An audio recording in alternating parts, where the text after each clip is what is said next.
आप सबको मेरा नमस्कार। दिल्ली में कोरोना के केस बढ़ रहे हैं, मैंने पहले भी बताया था, और लेकिन हमें चिंता करने की, घबराने की इसलिए ज़रूरत नहीं है क्योंकि दिल्ली के अंदर हमने आपके इलाज के लिए सफिशेंट इंतज़ाम किया हुआ है। अगर आपके घर में किसी को कोरोना होता है तो हमने इंतज़ाम किया हुआ है कि उसको अस्पताल में बेड मिलेगा। अगर उसे ऑक्सीजन की ज़रूरत है, हमने इंतज़ाम किया हुआ है कि उसको ऑक्सीजन मिलेगी। अगर उसे वेंटिलेटर की ज़रूरत है, हमने इंतज़ाम किया हुआ उसे वेंटिलेटर मिलेगा। हमने देखा कि देश में, अपने देश में कुछ शहरों में और दुनिया भर में कई ऐसे बड़े बड़े देश हैं जहां कोरोना बहुत ज़्यादा फैल गया। वहां सबसे बड़ी दिक्कत क्या हुई? कोरोना अगर एक बार ही आ जाए तो फैलता तो है, लेकिन दिक्कत ये हुई कि वहां पे अगर 8,000 पेशेंट थे, 20,000 मान लीजिए पेशेंट थे, तो बेड उनके पास 8,000 ही थे।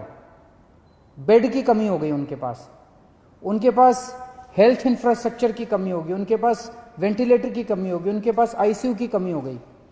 इस सब की वजह से वहां पे दिक्कतें आने लगी, लोगों को इलाज नहीं मिल पाया और लोगों की मौत बहुत ज़्यादा हो गई।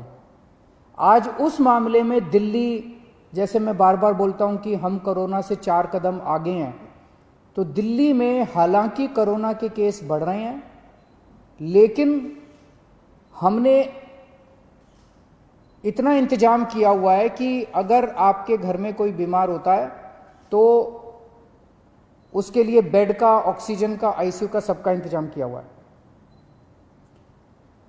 एक तरफ तो मैं कहता हूं कि हमने आपके लिए इंतजाम किया हुआ है, बेड की कोई कमी नहीं है।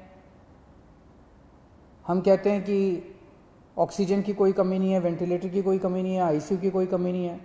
दूसरी तरफ कई बार लोगों के फोन आते हैं, लोगों के मैसेज आते हैं, जी मैं दर दर भटक रहा हूं, मेरे को बेड नहीं मिल रहा, मैं इस अस्पताल में गया, फिर इस अस्पताल में गया, फिर इस अस्पताल में गया, मुझे बेड नहीं मिल रहा।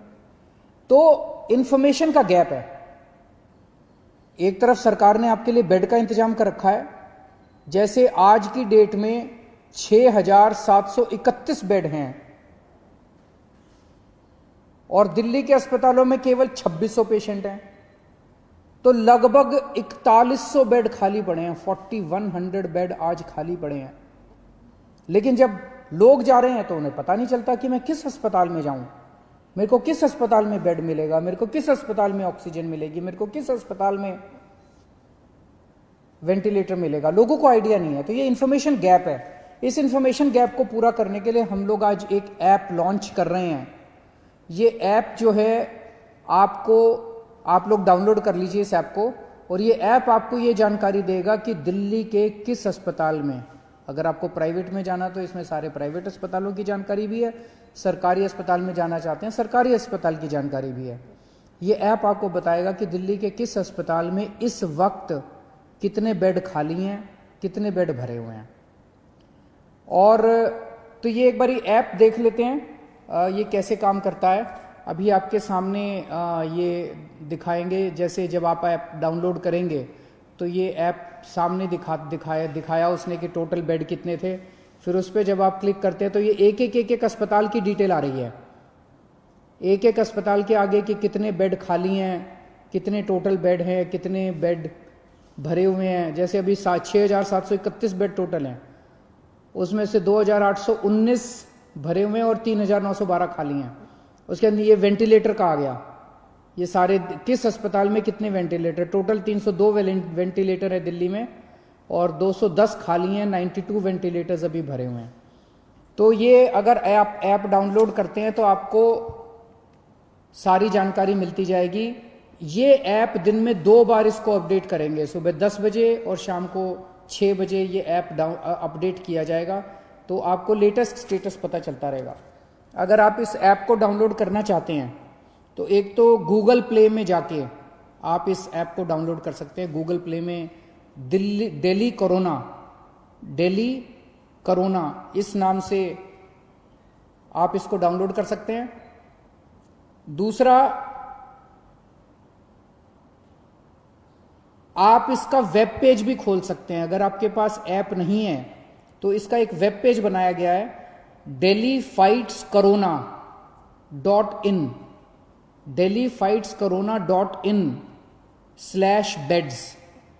इसके ऊपर भी आपको ये सारा बेड्स का स्टेटस मिल जाएगा। अगर ये भी नहीं है तो आप 1031 जो हमारी हेल्पलाइन है, 1031 पे फोन करेंगे तो वो आपको पूरा का पूरा जो बेड्स का स्टेटस है वो आपको एसएमएस के जरिए भेज देंगे।